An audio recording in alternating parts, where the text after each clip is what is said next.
Quand parle-t-on d'insomnie? D'abord, l'insomnie est un problème très courant.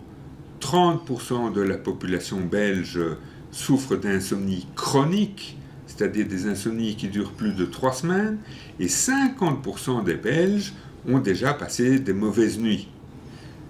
L'insomnie chronique doit être catégorisée en deux parties. Vous avez des gens qui dorment mal, mais qui n'ont pas de répercussions sur leur qualité de vie diurne. Et puis il y a la maladie, insomnie, où les problèmes de sommeil ont des impacts sur la qualité de vie et le fonctionnement diurne du patient.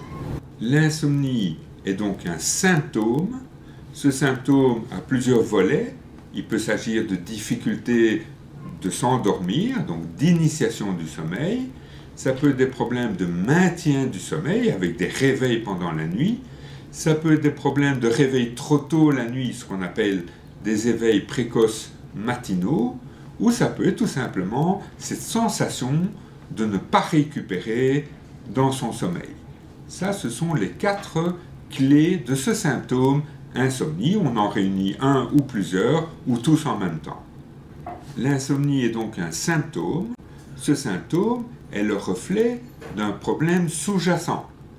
Ça peut être un problème d'ordre situationnel, transitoire.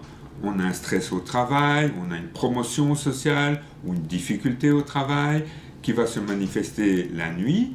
Ça peut être des problèmes d'anxiété, de troubles de l'humeur, mais ça peut aussi refléter des maladies qu'on va appeler organiques. Vous avez un reflux digestif qui vous brûle l'œsophage, ça peut vous réveiller. Vous avez de l'arthrose qui vous fait mal, ça peut vous réveiller la nuit. Vous avez des problèmes cardiaques ou respiratoires également.